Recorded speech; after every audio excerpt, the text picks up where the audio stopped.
Yeah, it's the end session of the day, isn't it? Right, let's try that again. Hello! Fabulous, thank you very much. Right, it's going to be a discursive session, right? So let me set things up for you. Firstly, I'm Don Taylor, I'm the chairman of the conference, in case you didn't see that earlier. We've got a great, I say panel, it's two people discussion. Well, it is a panel, but it's not that we had 4 people or 3 people and somebody dropped out. This is deliberately, I've found with experience that when you're talking about stuff like this, what you want is 2 people and you get into a really deep conversation rather than trying to spread it a bit thin between 3 or 4 people. So that's good. As you can see, Simon Gibson is the head of the talent at Centre Parks. And we've got a third member joining us unexpectedly in our panel. And we've got Karen Wilson, who's the Global Director of Learning at Talent at Booking. Now, if you're familiar with Centre Parks, well, Simon will explain Centre Parks in a minute, but Centre Parks and Booking both sound like similar organisations. They're both involved in people having holidays and what have you. This is not as bad as an event I did once where I got my microphone up, right, and I went on stage and I said, do you want to do an audio check before I go on stage? And the guy said, no, batteries are fine. I got off on stage, microphone's completely dead. And for some reason, the guy chose to come up, and the battery pack was on the back of my trousers. And he chose to come up and lean me forward, lift my jacket up, and change the batteries while I was in front of 800 people. I don't think I've quite lived it down. Anyway, we're going to look at these 2 very different organisations and the challenges that they've got in doing something which is the core of what I think we're trying to achieve and look at over the next 2 days in the conference. So, if you've been anywhere in this conference, you'll know change is what we're talking about. It's imperative that we find new ways of doing things, not doing things as we did them in the past, and not having the same mental models as the past, because the demands of the business, the possibilities that we have, are both very different. We have opportunity, we have challenge. So what we're going to talk about today is a discussion around the transformation that we need to go through to make that happen. And this is for people who are running teams. It could be a team of 1 person. It could be a team of 5. It could be you're the chief learning officer for a large organisation, okay? So 2 things I just want to say, right? If you think, oh, Don, I didn't think that was what the session was about. It's about, a lot of it is about operational excellence and changing how you work. If you think that's not what it's about, and if you discover either now or during the course of this is not right for you, please don't worry about getting up and leaving. I say this very simply because the most important thing you've got is your time. You can always make more money, you can't make more time. And you've committed, thank you, to be here for 2 days, to develop yourselves and grow what you're doing. I want you to make the most of that. So if you discover, that half hour, I can spend it better down on the exhibition floor or whatever, then feel free to do so. We won't take it personally. We'll be happy you're making a choice that you're investing in yourself. Yeah, sorry, you will, that's fine. Can you unlock the doors? Anyone?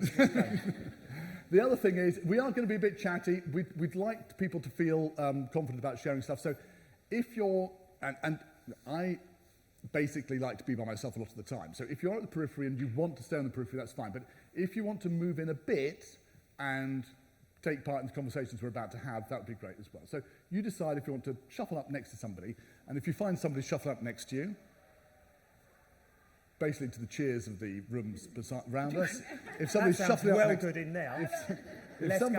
If somebody's shuffling up next to you, don't be surprised. It's a positive thing. Right. With all that said, what I'd love to do is have our panelists.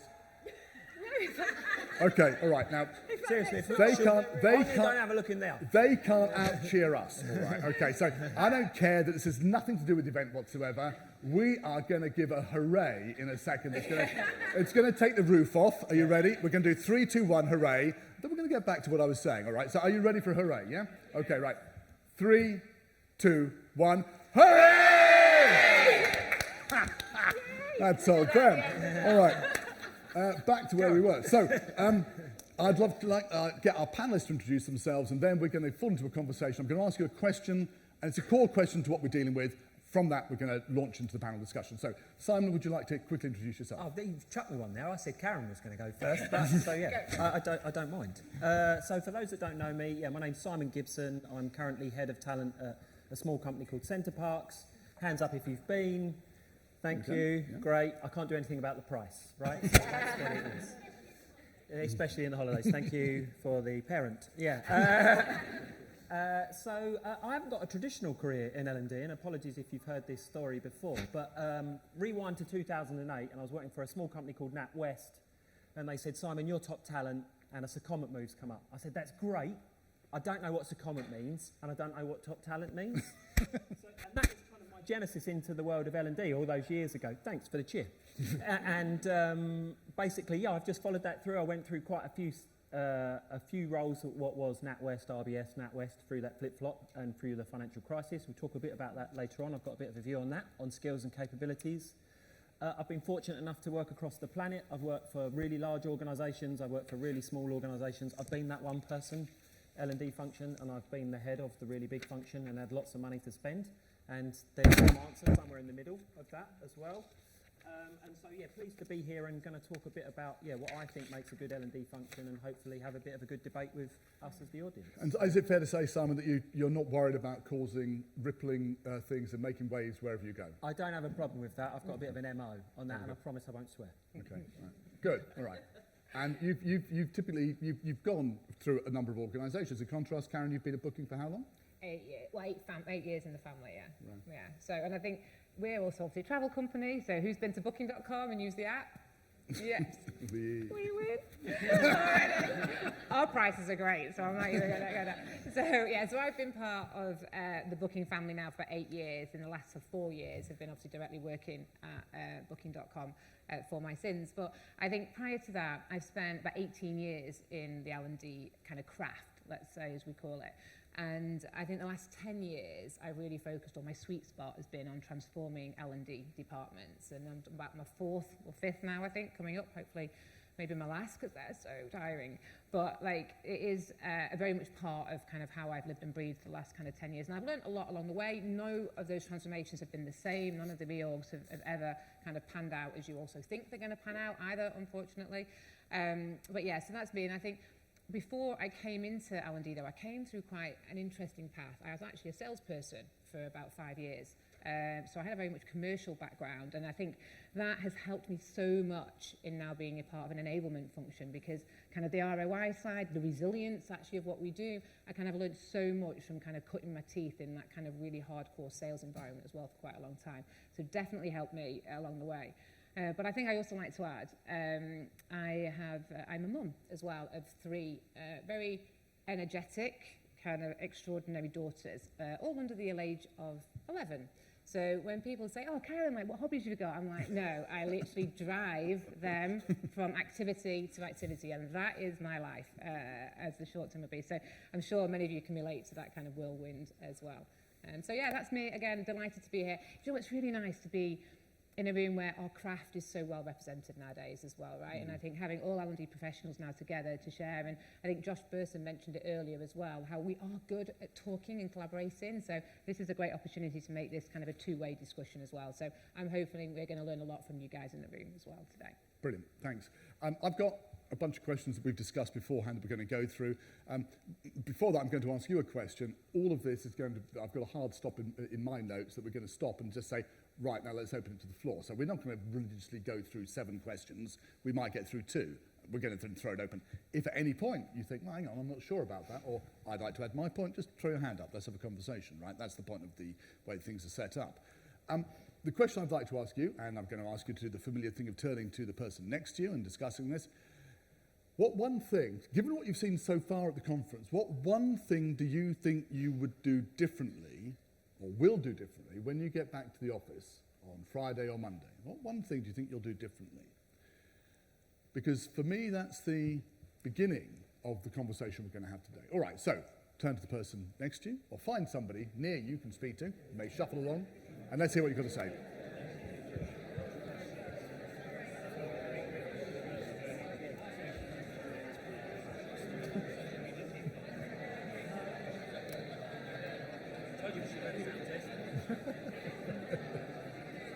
I chose the lucky one. Fabulous. It's like a train. It is like a train, you know. You start it and it just doesn't stop. Okay, so, right, lots of chat, fabulous. What great ideas did we come up with? Nothing is going to happen on Friday. No. Yes, here we go. I was thinking about how we can alter our mindset. Alter our mindset. I'm repeating this back so we get it for the video, and also everyone can hear it. Yeah. Just about altering our mindset. You know how we don't really. Go on, the microphone would be good, yeah. Thank you. So basically, just about how we rephrase and alter the way that we look at challenges back in the workplace, and just reframing a challenge. So looking at it as an opportunity rather than a hurdle. I love that as an answer. It's quite bold. I mean, to be honest, a lot of people would say, I'm going to look at using a particular tool or whatever. This is probably the biggest thing, changing the mindset. I think even looking at it is great. Do you have any idea about what you're going to do to shift mindset? In our organisation, our biggest challenge right now is an LMS. Right. And, Sorry, just a note for the camera. When you said our biggest challenge is our LMS, was sort of ripple of resigned laughter went across the room, everyone recognising what you're saying. Yeah, so sorry about that. But yeah, and it's a challenge, one, because the business that we're in has a very fixed, old school thinking on what an LMS should be. Right. But now I've come in and I'm the one causing the ripples. Good for you. Yeah. So it's about embracing what's coming up in the future, and a big point that I can see here in today is AI. Yeah. It's everywhere, and they are scared of the word AI. Yeah. So that I need to work on how I can alter that mindset of theirs by Brilliant. introducing them slowly to. Okay, great. Thank you for sharing that. I hope that the conference generally will be helpful, and the exhibition. Hopefully that will be useful to you, and I hope that what we say will be helpful to think of ways of getting people to change their mindset. That's super, thank you. Any other thoughts, any other things you're looking to change? Okay, over here.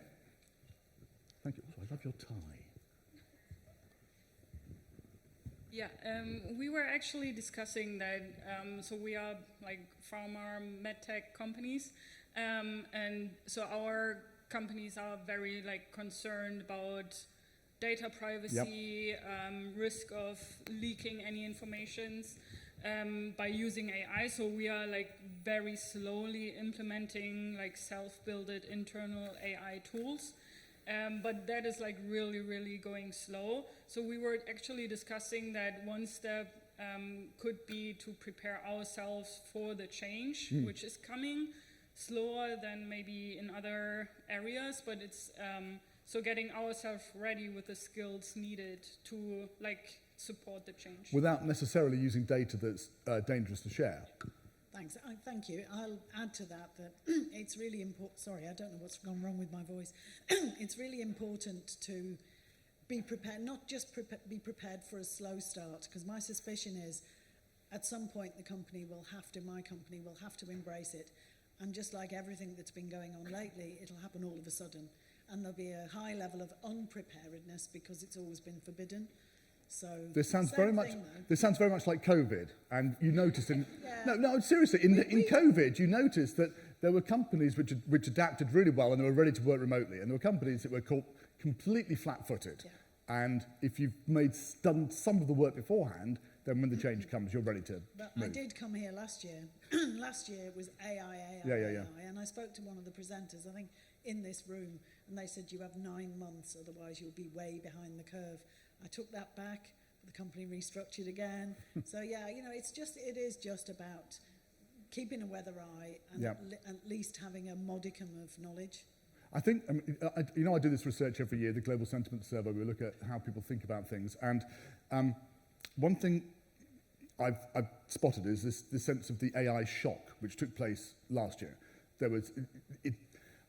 One of the questions which we ask is, what's your biggest challenge? It's a free text box. You can write as many words as you like, okay? And in 2024, 60 people just did 3 things with the keyboard, AI return. And that was all they wrote in that text box. That's my biggest challenge. It was also, of course, things people were most excited about. Now, this year, only 3 people did that. They actually wrote more this year. So they wrote more around what they were doing with AI, how it was a challenge, and so on. And I think what's happened in the year since you were last here is that we have moved forward in that understanding of what we can do. I don't think we've necessarily moved forward in actually making it happen. Right, this is really interesting. Building skills for the future, changing mindset. Any other thing that you think, yeah, we're going to change that thing when I get back to the office, or at least start it on Friday? These are quite big things, by the way. We've got two here. We're going to go over here, sorry.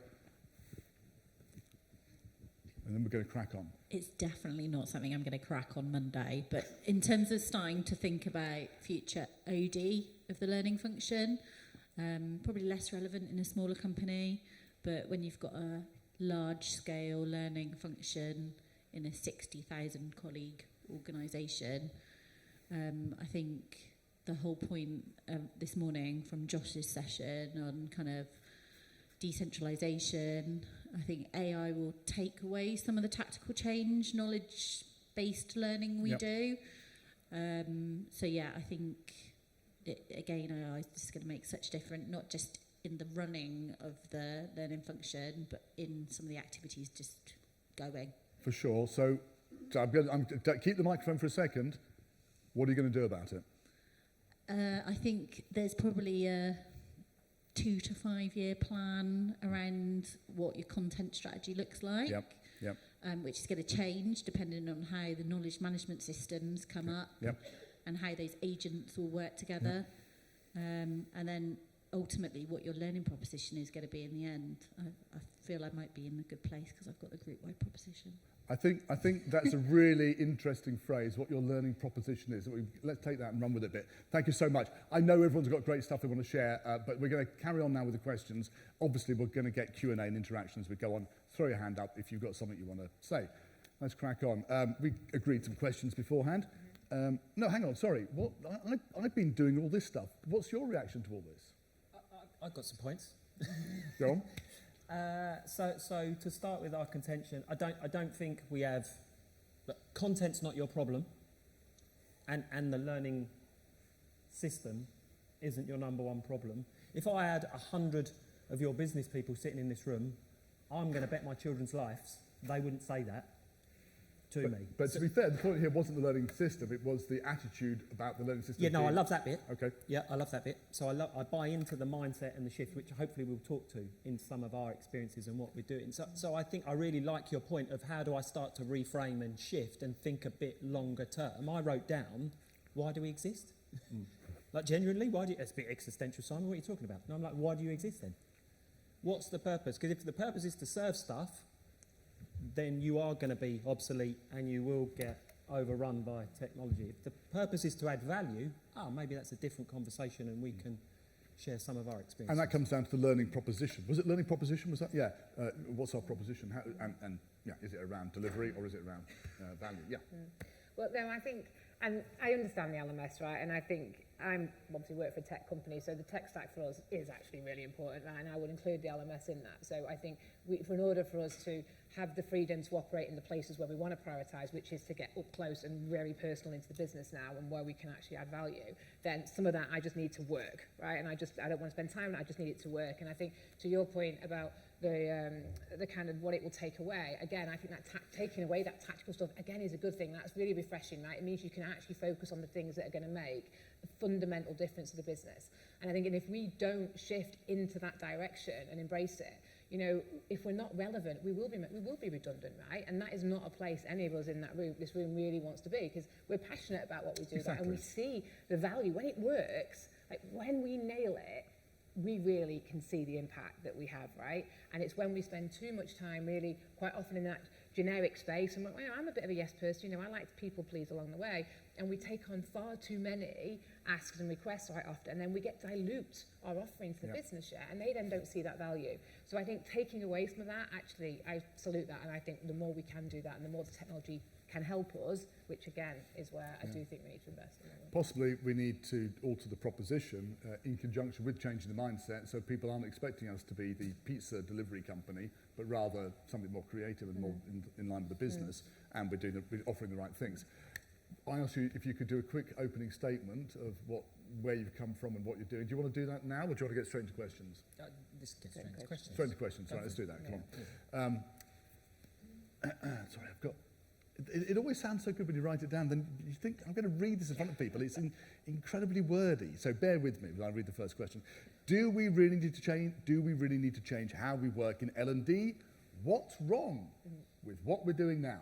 I think we kind of answered that, but yeah, Karen. Well, yeah, like, and I think it's put very simply, we do need to change. And I think the world, and I've seen obviously over the 18 years, whatever, but certainly the last 10 years when I've been transforming departments, that I've seen that evolution, that I've changed, of course I have. The pace now, though, of that change I've seen in the last few years is really ramping up, right? And that's where we need to keep it on top of. And it's not just the VUCA world, you know, we talk about volatility, uncertainty and complexity and all that. It's like the business environment now is demanding more from us, right? We can't escape that. They want to see the impact. They want the ROI, right? The technology, though, around us, we obviously, Gen AI is on the table, as we know, but the data insights that we need to be able to drive what we do, again, is changing. But also the workforce environment. So, you know, all the skills, the upskilling of skills, like that is so rapid. You know, we even talk about the disruption of AI. It's like 40% in the next 3 years of majority of roles that exist, right? The amount of skills we have to be able to get that significant gap on.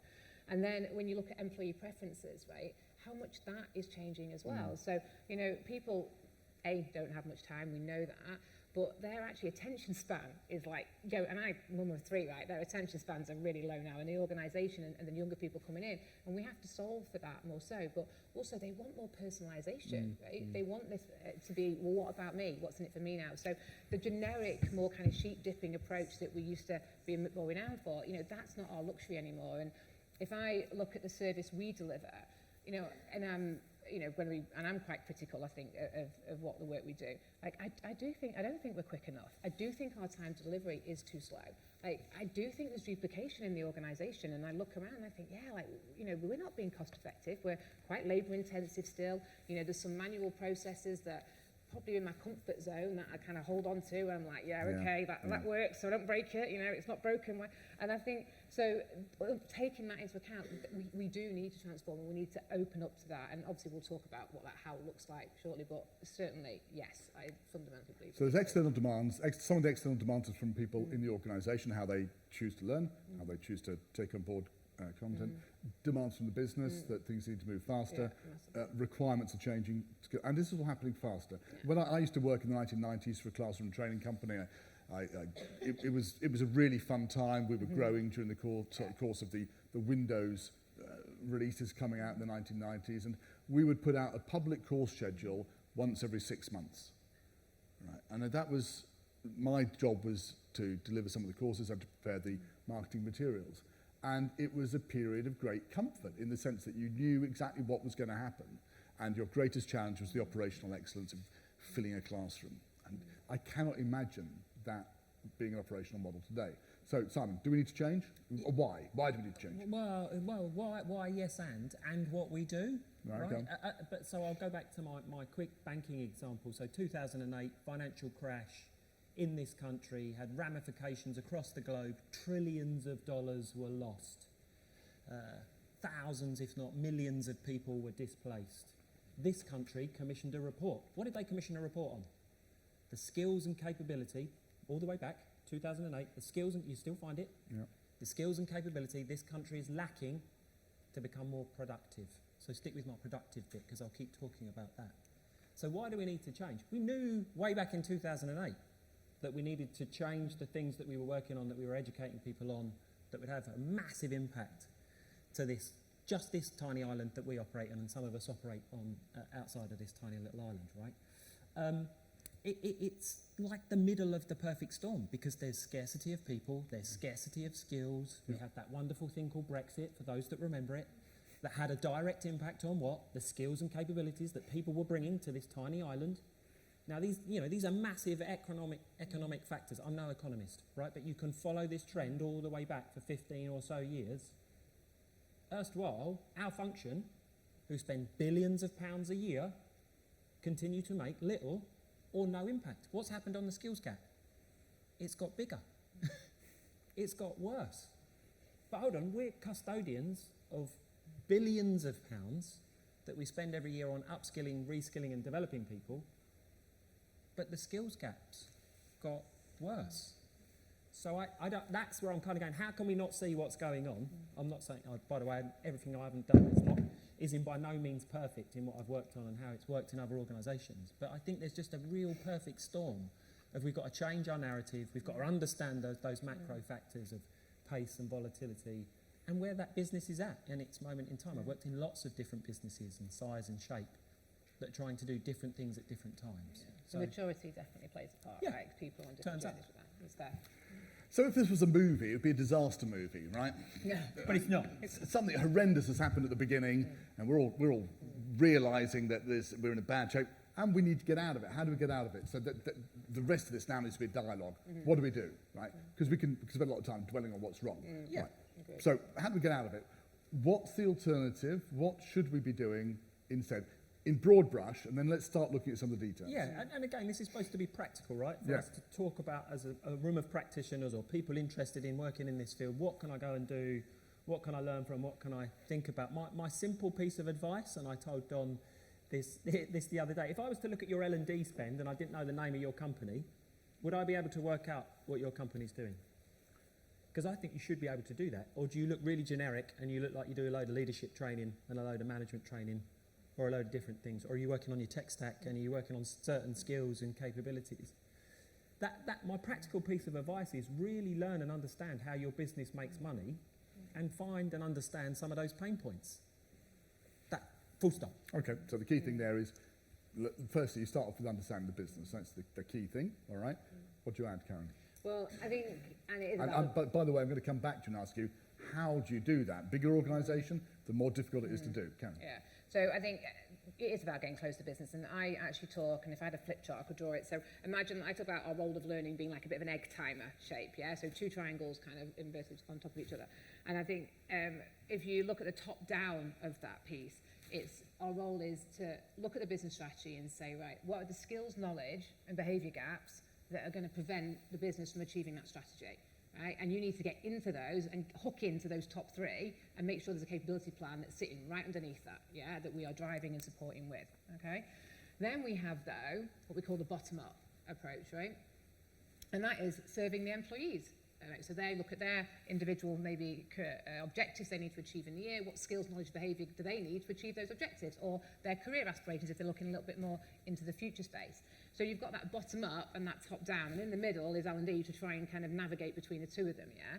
Now, if we are to only look at the top down, though, and we only do strategic priorities, which are great, you know, tick, tick, win the business, sees our impact, we can run the risk of having quite a disengaged workforce, because the reality is, in any given strategy, probably only 20 of those roles are going to be critical, or 20% of those skills are going to be impacted for employees to actually connect with. So 80% of your employees might not be part of those strategic priorities that are going to have a plan to, right? So, but if you just do bottom up, then you're going to have very happy, engaged employees, right? But your impact will be questioned very much by the business. Right. So you do have to weight a lot of your resource and your planning times, I'd say about 70% on your top down. So that's where your tech can come in, though, if you can do a more automate the bottom up to help you spend the resource and the time providing the value where it's really worth. So when I look at operating model shifts that I've done over time, I try and apply that thinking. Obviously, the percentages might shift, the priorities will change, but the actual way of top down, bottom up, and how you manage that resource and have a plan for that I found very valuable. Just for clarification, is the bottom-up bit purely a matter of engagement, or is it also the case that sometimes the people at the sharp end understand what's going on with the business, and if we train them on what they need to know, then the business will run better? So it's they have a good idea of what's required, whereas the top-down might not do. Yeah, well, I think, and I think where we've struggled, though, with the bottom-up, because that is where the variety of where we get stuck in, right, is trying to solve everything for everybody. And I think where we have got stuck is that is an impossible task, right, because we change and change. And if we can't, and people want to personalise that more and more to get what they need. Yep. But that is when, and we do over-index in that quite often with the people that shout the loudest or those criticals. Yep. So I think it is a problem child at the bottom up, is where we've got stuck, and I think we've been stuck there for a while.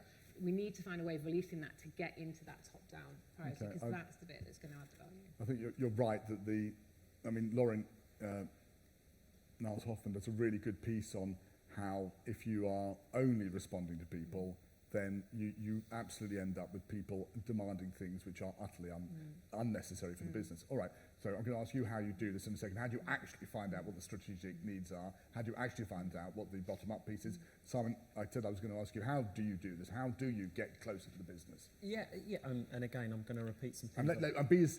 be as specific as you can. Give us some stories about when you've actually done Yeah. this and when you've made mistakes. Yeah, I made plenty of mistakes. That's okay. I've told Karen this story before. I am the business. I hate that phrase, right? What you've got to do is get close to the business. No, I work for Centre Parks. So does 11,742 other people. I don't work for a different business. I work for Centre Parks. I've always made it my job. I've never worked in the same sector twice. And I could tell you how nuclear engineering works. I could tell you how film and TV works. I can tell you how a tech company works. I can tell you how solar energy works. I can tell you how all these companies make money end to end. Now, part of that is just because of my makeup, and I'm quite a curious and annoying guy, and I go and find people. And I go, tell me what you do. Tell me how that works. Some of that stuff in bigger companies is very overt. This is the business strategy. These are the 9 strategic pillars. These are the things we're going to focus on. I go, whoa, that's really interesting. What else have we got? How do I go and find that the things that you make, what does it cost to make your product? How long does it take to make your product? What is your product? What's your product made up of? What's your services made up of? Who's responsible for that? How's it priced? I'll give you a quick insight in the safety of this room. At Centre Parks, we talk a lot about average daily rate. How much can we rent a lodge for per night in one particular location? And we just extrapolate that across our organisation. By understanding that number, I know that I can do things that have a direct impact on that number. Or to your point before, is there a load of noise in our system where we're doing loads of stuff over here in learning, and that's just really nice, but that has no impact on that number. So I go, why are we doing that? And then you've got to be really brave. So my practical example is, on what I've done before in other organisations, it says, this is where we're spending all our L&D money. These are all the hours we're taking up. We're consuming loads of productivity. None of that adds any value. Who wants to do more of that? You've got to be prepared and be bold and be brave to go, actually, I think some of this stuff's wrong. Some of this stuff's broken. We're doing loads of the wrong things up here, right? Versus, actually, we could do some more of this, and that could add value, or that could uncover different skills. Yeah, it's probably fair to say that if we don't say that, somebody else is going to say it at some time. Or it's already happened, right? And slowly you get into that whole, oh, but they've taken my money away, or they've reduced the budget, or they've asked me to reduce the team. You know, we all know these types of narratives. Average daily rate, is that like common parlance across Centre Parks? Yeah. Right, okay. Then very often in most organisations, there's this KPI, there's something which everyone uses, and in Network Rail, it's delay minutes. So if you can reduce the delay minutes as a result of doing something, then you get everybody's ears. People don't care about the training, they care about the delay minutes they're going to get. But it's a really good point. So we have 2, right? And again, just to bring it to life, we have a DES score. A what? A DES score, DES, delivering excellent service. Right. So you can go into any Centre Parks, talk to any one of the employees, ask them what their DES score is, they will tell you straight away. Right. Because that's what we want to know about the guest experience, what the guest has said, Right. and how much we've charged. And so if you can attach what you're doing to the DES So score, those, you can squeeze the middle and go, well, actually, what we should do in order to drive DES, right, which is delivered by people, by the way, AI is not going to clean your lodge, ever. AI is not going to make your food, ever. AI is not going to make sure you're safe on high ropes, hopefully, right? So we still need people to deliver those experiences. Sure. I thought you said dead score, which would have had a completely different meaning. I had no idea what it would have been. Would have been different. All right, so that's how you do it. You're going to go out, you're going to ask the questions, sit down with people. Presumably you just knock on people's doors and you just say, tell me what's going on. Yeah, help me understand. Is there like a window? If you're first in a job, you've got honeymoon period of like 2 months when you can do that, and then people say, why does he keep asking all these questions? I mean, it's different, right? Because I've worked in different companies, whereas Karen's Yeah, changed yeah. the same company. I've always kind of gone in and go, well, tell me what I don't know, help me understand. You can do desktop research now. We were just talking about it before coming live on stage. You are going to have to go and spend some time and go and find out what your company puts in the public domain, and just go and ask people would be my big, bold, brave advice. Make friends with finance, right? That's another one. We'll talk about that later on. Yeah, yeah. All right, so you're going to knock on doors and just be annoying and ask questions. Be like me. Be like Simon. Is that it? Well, I think there is a bit more to that, and I think it is about commercial awareness, right? Business acumen, definitely, right? And I think that's something again we've underinvested in as our own craft. Our own right? commercial acumen. Yeah, our own. So we probably haven't put on our top skill list, right, of things that learning professionals need to have is a business acumen as a number one thing, right? So I don't necessarily think. Sorry, can I just pause for a second? I think that's a really good point. We always say let's get close to the business, but we never say, and by the way, let's learn about business ourselves. So carry on, thank you. But then where Karen and I are the same is because we come from, and lots of people have said it today, I don't come from a traditional HR or a traditional learning background. No, I work for a banking company. I like to sell products. I've worked in relationship management. I've sold IT products. I've ran a shop. I've worked in retail. I think that's really good commercial grounding. Yep. Versus, I was born over here. I did nice stuff. I've always done nice stuff. Now somebody's asking me to justify. Hence my finance point. If everything was a business case, how many would we be comfortable in getting through? So I think business acumen, definitely something to be able to have the conversation, but I think we don't also do often enough our stakeholder mapping, right? So if, for example, we should really be refreshing it every 4 to 5 months, right? Every 6 months. We probably don't. I don't even know if all of you've got one. But then when we look at the interest, kind of what influence of the people around us, right, of who we need to connect with, just basically rate yourself on a very quick scale of 1 to 10 and say, how good is my relationship with those 10 people? If you're less than a 7 for any of those people that you need to be making a difference with in the business, then you need to start having a conversation with them, right? And make it super practical and be like, how can I help? Well, what's the business problem you're dealing with? Like, how can we get in there? But I'd also extend that further to, and this is where we're moving into a more collaborative space now, is the teams nearest to you as well, right? So think about your wider HR colleagues, think about your IT teams or your risk teams, yeah? And be thinking with them about what is it that they can work with you on to be able to bring something close to the business. So a classic example for me now is any org change happening in HR, I've got a seat at the table, I want to know about it, right? So if they're doing an org change, I want to make sure there's a capability plan, right, that's supporting that org change. Yeah, suddenly what we're doing is making a real difference to people going through that change. So we're very much now hooked into change management. You know, we're about to go through, or currently going through another bit of a restructure at Booking at the moment. We have about 3 or 4 of our teams straight into that change management team that are represented by areas of the business, right? The AI strategy, that's rolling out. We have an AI capability team that's sitting within that. So I have that seat at the table on the big priorities. How did you get it? How did you get it? Well, and I think there isn't a silver bullet for that No. to some extent, right? It is about, again, going through the conversations, finding the chats and getting in there. But I also believe it is about showing that resilience, right? Finding just maybe one or two business problems that matter, right? Delivering a solution to them in in the moment of need, so we're talking there, do it quickly, right? Do a bloody good job of it, and then you will get invited back in again. And I think do 2 or 3 of them, find some critical teams, right, where you know that the business are focused on or invested in, right? Go and support them in how they develop or execute their plan. And I think also getting the business to sponsor and name some of those priorities that you're working with, and so be a bit more humble than you taking the rap as if it's an L&D initiative, right? So we've just had to do a big thing with financial acumen right around the business for our top leaders. We recognise that not everyone's got a financial brain, yeah? So instead of that being an L&D-led project, right, it's a finance-owned project, right? Right. But my team are in there obviously driving and making sure that initiative happens, yeah? But it's not led by us. We arguably quite quietly sit behind that, and they're shouting the initiative. So, it's not one silver bullet. It's thinking tactically around how you can influence the bigger problems and then getting in there. But I think it's, I want to come back to stakeholder management in a minute, because I think that's so important. But that key point there about picking wins and building a reputation quickly, if there is one thing in 25 years of running this conference that I've seen, it's that the people who are building effective learning departments do that. They build the reputation, not on some airy-fairy theory, but it's they did this and it made a difference, and other people in the business start talking about it. That's great. Now, stakeholder management, it can sound like a theory. Practically speaking, I've seen people do this really well as a team, and it has a transformative effect on the L&D group. 1 minute, how do you do your stakeholder mapping? How would you do it?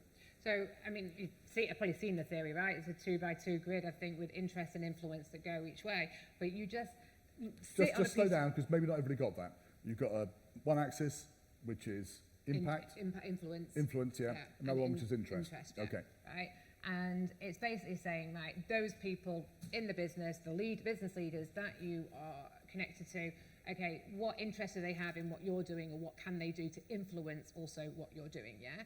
And if you then just plot a list of names, you can do it now on a piece of paper very quickly, who are those you want to get up close and personal with, and then just rate very basically on a scale of 1 to 10, like, what is your relationship like with them? And be honest, right? Do they even know you exist, right? That's the other thing. And I'm a big believer in, as well, as what got you here won't necessarily get you there. Yeah.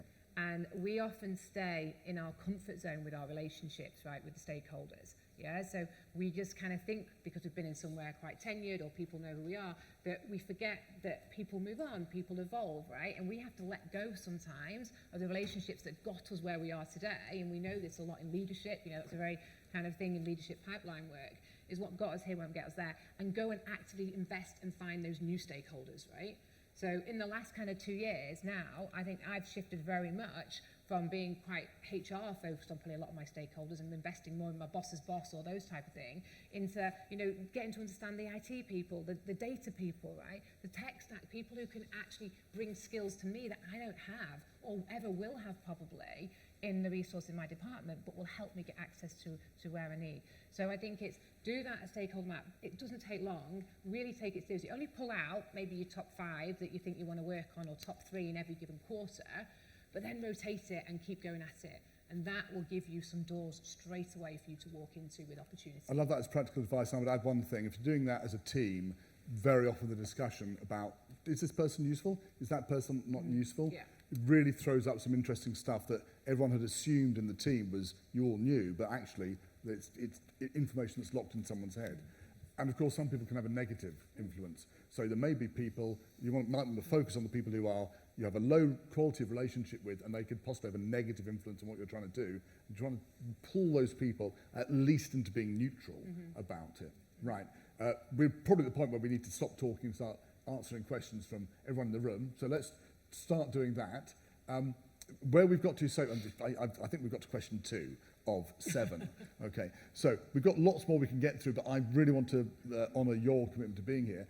What would you like to ask our panel about what you're trying to achieve, to get some practical advice on being able to change stuff on Friday, maybe Monday? Go ahead. Oh, here's a microphone. Thank you. Thank you. It's a great session, by the way.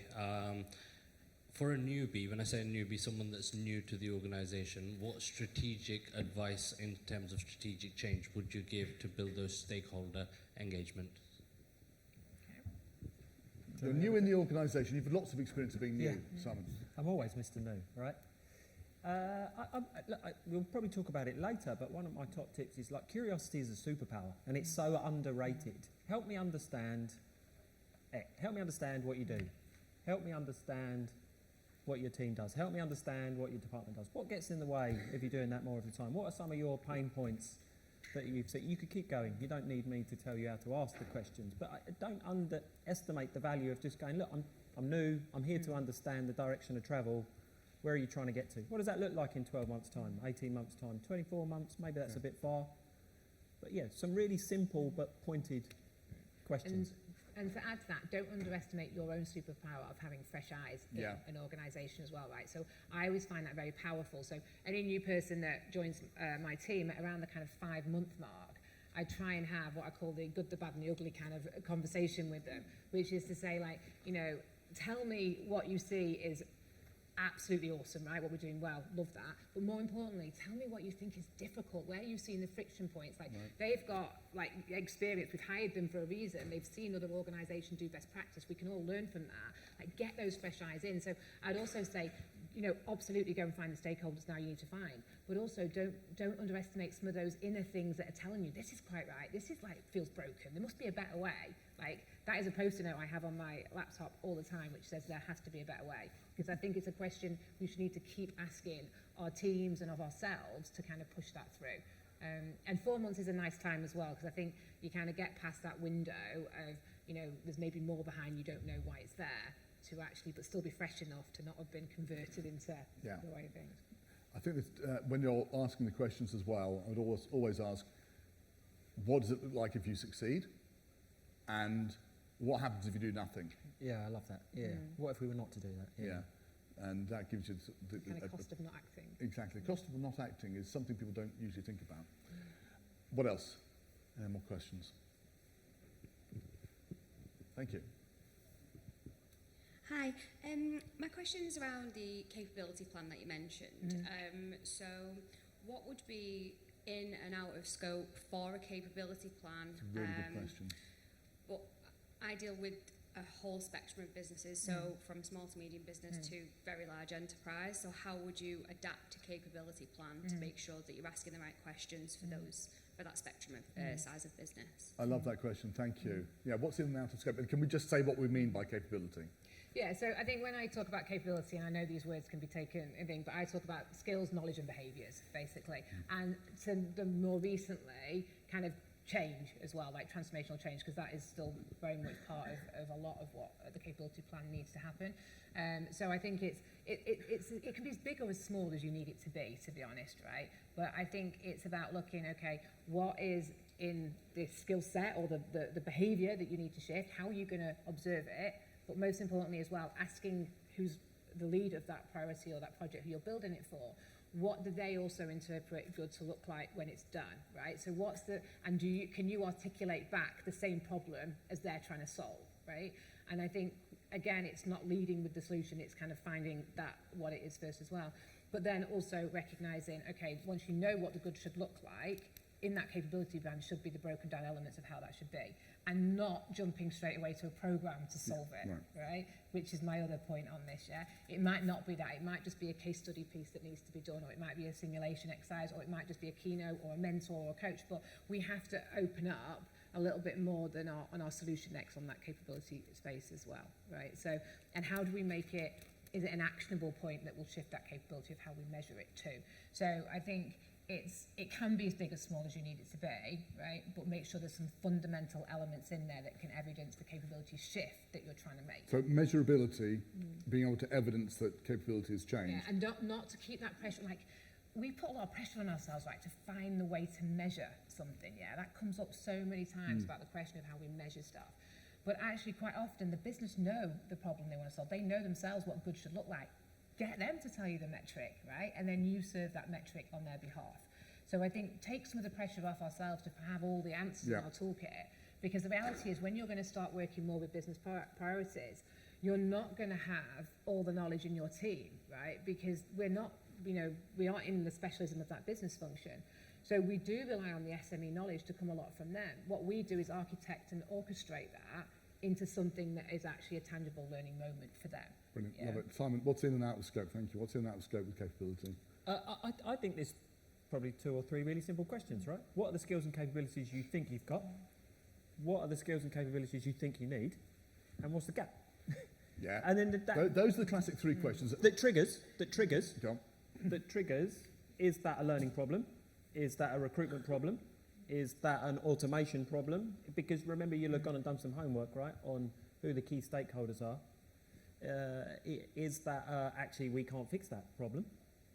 And then to your point, I love your point about the relevant kind of metric and KPI is, and how will they know, how will they evidence that they've reached that goal? I did something recently, more recently, to bring it to life, a direct line group around data literacy, data skills, data capability. Where do you think we are? Where do you think we need to be? Oh my God, that gap's really big, but I think we can close it by doing X.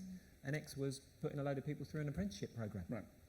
That then stopped a load of people being made redundant. That was a really big business problem. That's just one example. Brilliant. And what I like about that, it's very specific. There's a tendency, when we talk about capability, and that spills over to competencies, with L&D trying to do everything in the business. And I think that's absolutely something to stay away from. You don't need to know all the skills in the business, measure them all on the 5-point scale, and get everybody to fill out a competency self-assessment. So how important is focusing, and how do you focus on the right things? Yeah, I would build out the point I made earlier, which is if I've understood the direction of travel for the business, the organisation, whether you're small, 50 people, ginormous, 50, 60, 70, 80,000 people, where are we going to? Where are we prepared to make a bet and invest in? And is that a genuine learning problem? Can you build that skill? Can you build that capability? And can I demonstrate it? Not everything. And the bit we might come to it at the end is sometimes you're going to have to say, sorry, we don't do that anymore. Yeah. You want to hang out for a little bit of time and just have some laughs and some giggles, go find someone else. That's not us. Yeah. That's different, right? Yeah. That is different. Being able to say no is so important. Focus. Any thoughts on focus? Clarify focus. Well, not trying to do everything. How do we choose what to do and what not to do? Yeah, and I think and I mentioned earlier, like, we do get inundated with quantity of requests, right? And it is a problem child to try and solve for in its own right, is how do we pick out what to prioritise and how do we ruthlessly prioritise what those things are. And it is the alignment piece, and I know we keep coming back to it. You do have to look at what the value is to the business of what you're doing. But I fundamentally believe it is something, though, that we have to get better at. Yes. Right? And we have to find ways of how that prioritisation and how that decision making is going to make a difference on, because if we carry on down this generic path, I said at the beginning, we just dilute the work that we do or what we're capable of doing. So I think ruthless prioritisation and how we do that is something we've got to put right at the top of our list. And perhaps we can get assistance by saying we can't do A and B. Which one's more important? Questions? Oh, here we go. It was easy. Thank you. Maybe a bit similar to what you just said, but what top advice would you give to L&D professional or function who is struggling to move from order taking to strategic partnering? Yeah. So I'm just going to repeat that back because it's a really important question. What advice would you give to a function that wants to shift from being a order fulfillment house producing courses to being a strategic partner? So we've probably covered a little bit of this already, but that is where, and the shift that I made in probably 2 org changes ago is where I did focus on that top-down more as a priority, right? So your bottom-up is where you run the risk of being an order taker, and that's probably one of the checks that you can make if you are, is when you're servicing, kind of trying to serve the masses. So to start to make that shift is when you start to go, we're going to do these 3 things this year, right? And but if we only do these are the 3 things we're going to do, right? And get really focused on making sure, obviously, you have a business sponsor for each of those 3 things as well that you're going to do, that you're hooking into. Just be clear, what's a business sponsor? So a business leader, right? So somebody that's not in the people function or not related to the people function anyway, that's leading the project or the piece of work that you're trying to make the shift on the behaviour change that you're trying to make. So I mentioned the financial acumen one earlier. We did a big org structure change as well.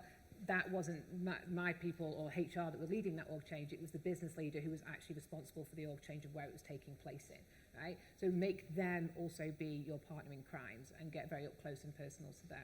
So it's not having everything come from us. It's being actually, and when the business starts championing what you do, then you know that you're getting halfway to where you want to be, right? It's when they start shouting about it for you.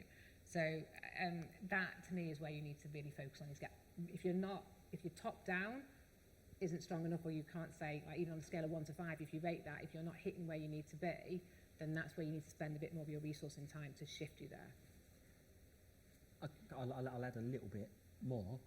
I suppose be really clear on what you're not going to do anymore. Sounds weird, right? Be really clear. We don't do this. We don't do fun and giggles. We don't do team builds. We don't do this. If you want to use that, you can partner with those people over there.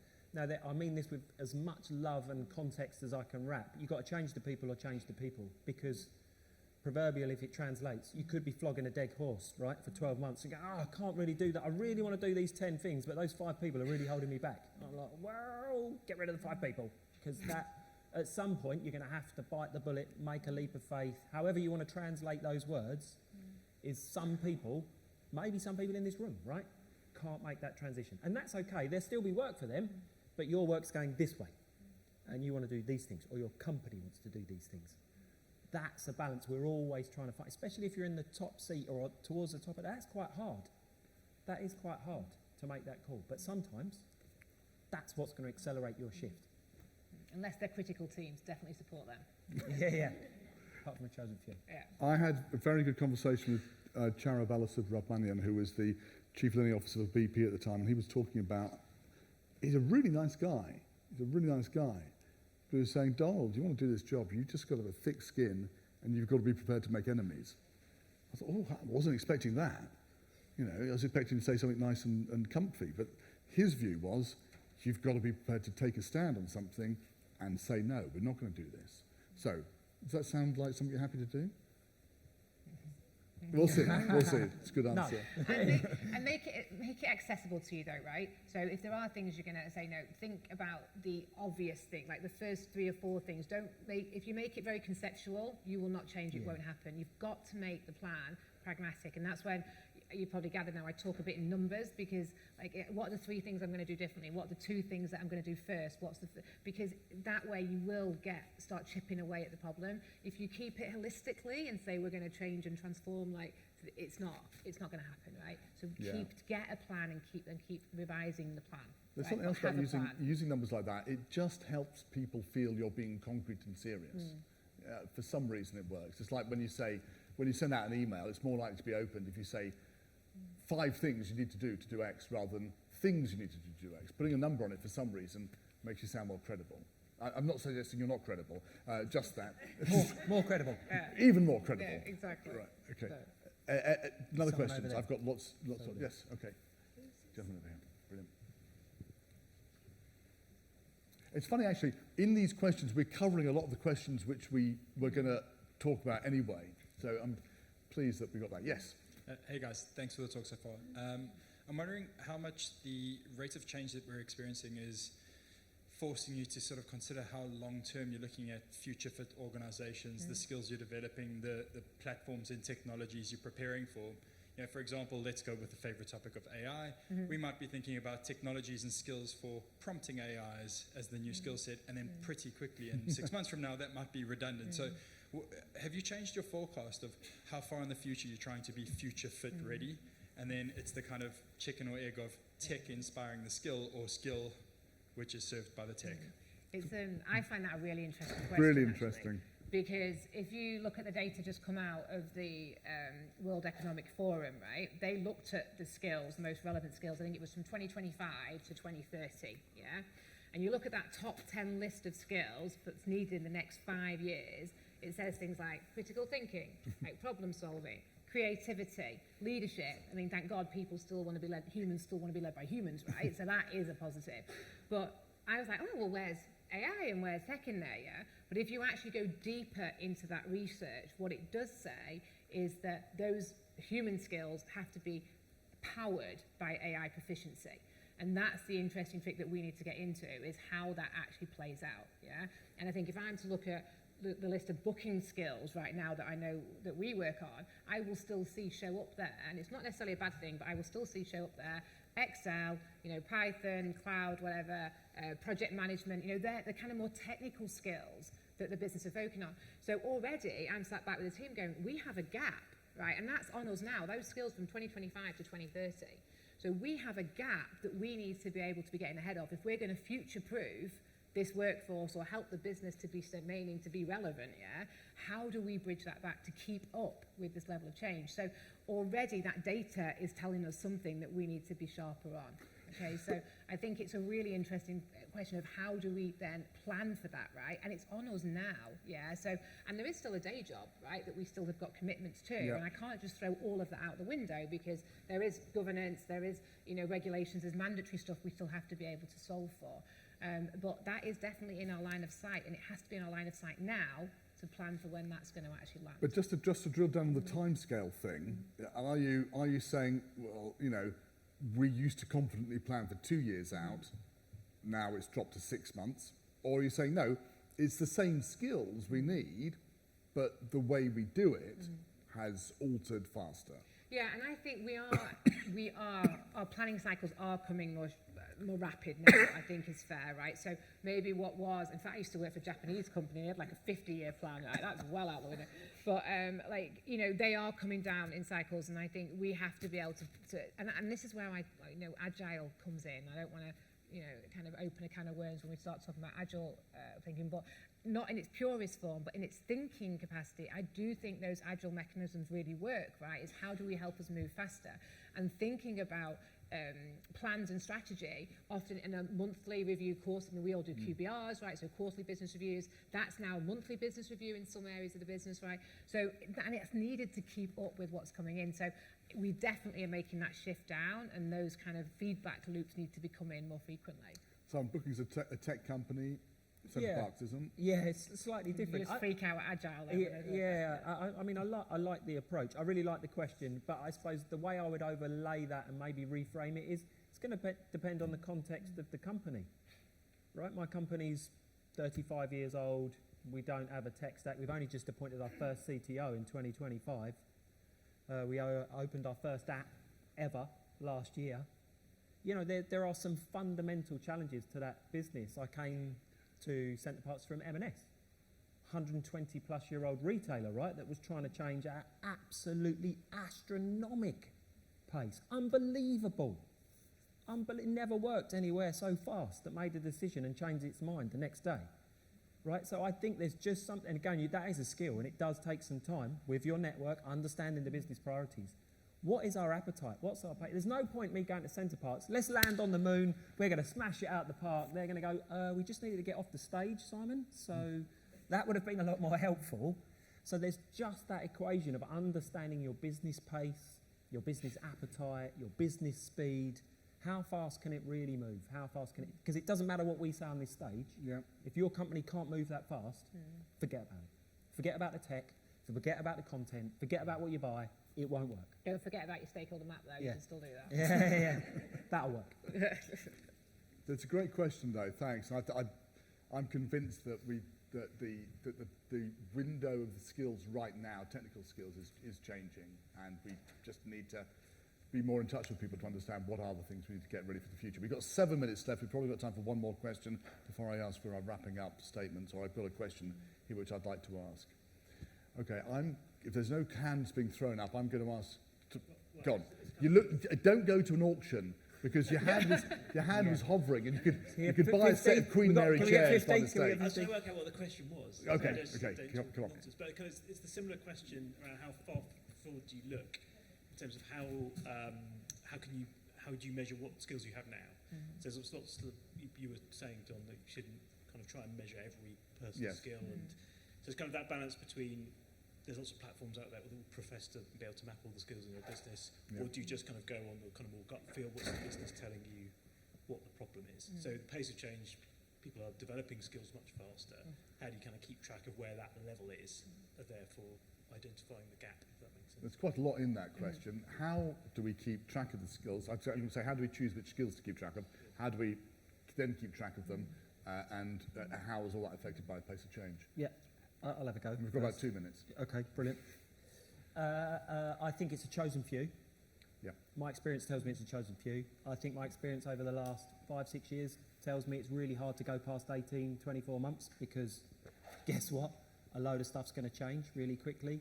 Depending on the size of your organisation and its appetite, I'm sure technology will help you uncover, codify, do some of those. You can just do it with an Excel spreadsheet and a load of conversations. Because I would say my only add to that would be don't do it on your own. Like it's not, you ask like, how do we do it? I was like, it's not probably for you to do that either, right? This is where the partnership, the relationship, the business, they're going to tell you what skills is holding them back. Like they will tell you what knowledge gaps they have in their departments that are stopping them achieving what they need. And they will tell you the behaviour that they don't want to see, that they keep seeing showing up, that they need to see done differently. Right? So they are going to tell you those answers. So it's a case of take a pen, listen to that, and then prioritise from that information you get back. Yeah. So I think sometimes we make it our problem to solve, and we spiral into the abyss of, and we just go down and down right in this thing. And actually, it's not our problem. We go back and challenge back with the and that takes us onto like it's confidence as well as capability we need to build as well, right, in our craft too. And I think the confidence can sometimes hold us back, and we go too heavy on the capability. So bring the two forward and challenge back that, I would say, to build that confidence too. Right, I'm going to ask you to give one brilliantly pithy summing up of everything. Oh, you can go first. And everyone can then take that away and use that as a golden nugget to transform learning in your organisations. starting. Not even Friday, starting tomorrow morning. What one thing do you think is crucial in running L&D today? And be as practical as possible. Yeah, so me being me, I didn't pick one thing. So I would quickly say, so if you don't agree with what I say, that's okay, right? But if you do want some help and some counsel, find me on LinkedIn. I will genuinely give you my time. I will talk to you about my experiences, and I'll tell you what I got radically wrong and what things worked, right? So that's my offer to this audience, to anyone in our profession. I'm happily giving up that time, right? But to answer the question of what one thing, I picked 3. Tackle big problems. If it was your money and your time, answer that question, would you do it? And thirdly, just get really curious. Understand, help yourselves, help the business, really understand that the things you're trying to tackle, and then you can just repeat that process, right? You know, because you should understand that by answering some of those questions, you're tackling real big, chunky problems. So that's where I'd start with tomorrow, later today, or I'll be messaging me, Dan Simon, that was a load of rubbish. Let me tell you why. Brilliant, brilliant. So, what do I say? I think I would always believe you need to have the passion, the belief, and the energy, right? So take that with you whenever you go into any of these conversations, because that's. Can you just say those 3 words again? Because I don't think I've ever heard that in the conference before. I think it's really important. The passion. Well, passion, belief, and energy. Because I think enthusiasm is infectious, right? And if people want to work with you, they want to work with people who've got energy and who have got enthusiasm. So, you know, take that with you when you're coming to the table with the ideas or the changes that you want to make. Bring that there, right? That's, to me, you should have that in Plentiful. But I think also really think about your business and commercial awareness, right? If that's something you need to invest in, take that on your individual journey and do that. I promise you it will pay dividends respectfully and for your credibility when you're in that room. Because if you get that seat at the table, you want to hold that seat, yeah? And I think having the credibility to be there often comes from the level of business acumen you could also bring to the conversation. Yeah, so I think that is certainly another thing that I think we need to prioritise. And don't be afraid, I think, to collaborate with your nearest peers with you. Like, don't feel you have to always go into something on your own. We're much more powerful now, I think. I mean, I talk about being individually talented, but being collectively powerful. Right? And I think that's a big steer to end on. And when we look at the opportunity now, the landscape for learning is quite an exciting place. It's very dynamic now, yeah? This is our time to actually shine, right? I think there's no more exciting time to be in L&D than there is right now. That is going to come with obvious challenges. It's going to come with a sense of responsibility, of course. But I think if we take pride in our craft and we learn to collectively and collaborate that together, you know, we will make a difference in this space in the next 2 years. We will have that seat at the table and we'll rise together on that place. So I think it's massively our time to shine. So don't lose that, what you have inside you that's got you where you are as well here, yeah? You know, it's so important that you bring yourself to the table as well. So I know it's going to feel a bit scary over the next couple of years. We are all worried about what redundancy options that could mean for some of our roles, some of the way we do things, our comfort zone, but also lean into it, because if you're not leaning in there, shaping it, it very well can be done to you, and that's not the place you want to end in, right? So take it as our time to shine and embrace the energy and take it with you. Brilliant. Well, I think that's a really, apart from the redundancy bit, it's a really positive and actually really practically useful thing. I love the idea of embracing our passion. Can you please give it up for Simon and for Karen, please? All right. Also, note my excellent chairmanship. I said one thing to each of them. I think Simon did 3, and I think Karen did 4 things at the end. Anyway, there we are. No control at all. Right. Now, we now go seamlessly into post-event drinks, and that's down in the place where we had lunch, so down in the exhibition area. Follow the grey/silver carpet, and there'll be drinks waiting for us down there. Look forward to seeing you there.